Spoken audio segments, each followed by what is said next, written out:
If you'd have told me 8 years ago when I was in Congress that Black Lives Matter, I probably would have reflexively fired back at you, no, John, all lives matter.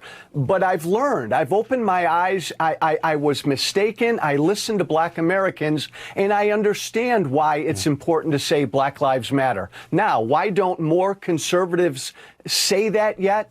Because they're in this sea of disinformation and conspiracy that doesn't allow them to. They've got people like Hannity and Tucker Carlson riling them up every day, John. I used to be in that business, conservative talk radio. It's all about pissing off your audience, and that's what Tucker and Hannity and all the rest of them do. It's a real problem for the whole country. Yes, it's real, and it's a problem, and for the whole country. There's, conservative extremists. I don't know if you've been out of your bubble, like the bubble of reason and logic and, comprehension and thinking, reading, understanding the world around you. I don't know if you've left that bubble that protects you from ignorance, but the right-wing lunatic fringe, the conservatives, they're rallying around Derek Chauvin. They're rallying around. I mean, too bad, he's in jail, because he could go on tour along with Matt Gaetz. He could, raise some serious money for the Republican Party along with, Donald Trump. He can go, if Chauvin wasn't in jail, he could join, I don't know, Kyle Rittenhouse. And where the hell is Kyle Rittenhouse? Where did he go? See what I mean? Mike Lindell. All these dudes. And of course you have to bring Kyle. You got to, get a new generation activated to hate, because hate has to be taught. And they're very good at.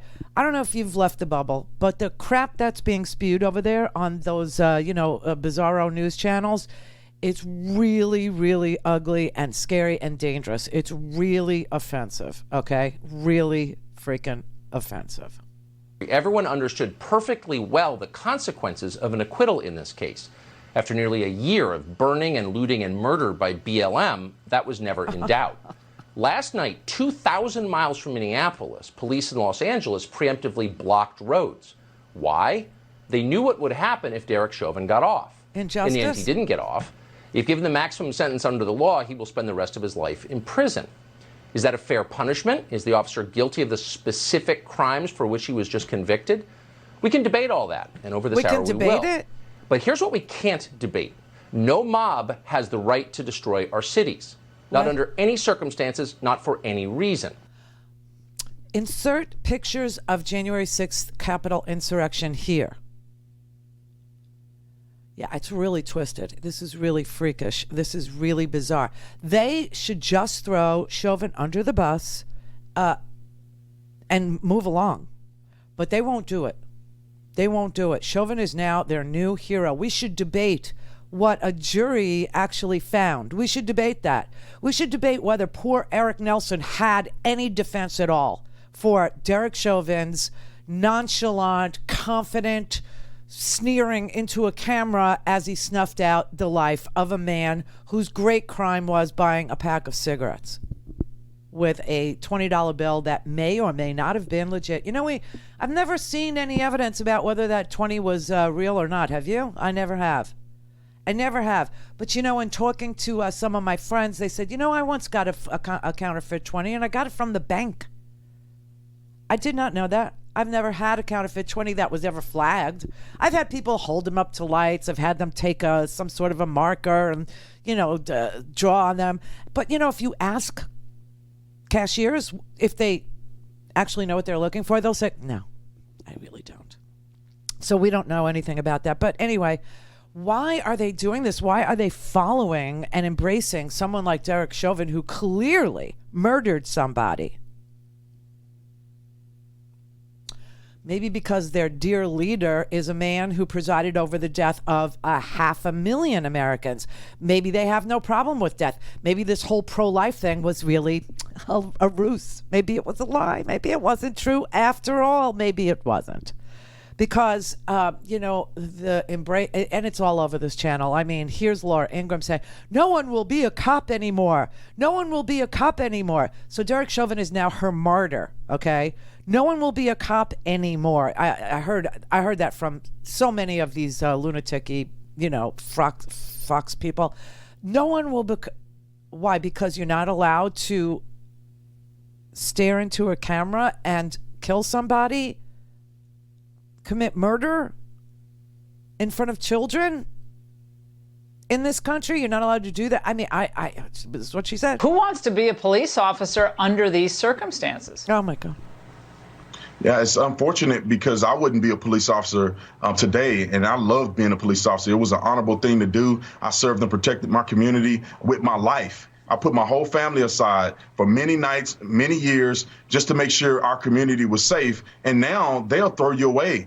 They won't even give you any credit for the amount of people you've saved if you make a mistake.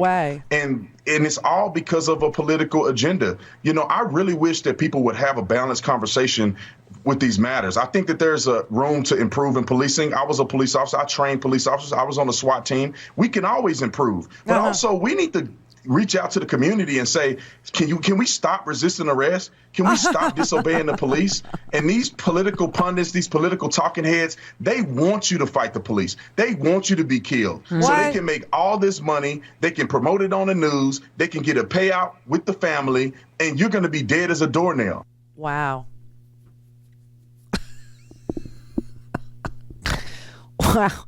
Wow. I mean, it goes beyond making Chauvin into a martyr, but actually demonizing people who want, the racism removed from the policing. It's just so unbelievable to me. I mean, it's like deny everything that you saw, deny everything the jury found, deny everything that was proven, deny all the testimony from the toxicologist, from the pulmonologist, from the supervisor that trained Derek Chauvin, deny that you heard from, the chief of police. Deny that you heard from the chief of police in Minneapolis that, this is nothing we teach. This man was a bizarre human being. This man literally had gotten away with it so many times that he felt that he would always be able to get away with it. And you know what? There are now stories of the other Chauvin encounters that are being printed in newspapers across this country. Reuters, which is a wire service where, newspapers rerun AP stories, Reuters stories, McClatchy stories, things like that. Okay, so Reuters went out and they did a look-see at some of the other victims, some of the other people who had encounters with Derek Chauvin.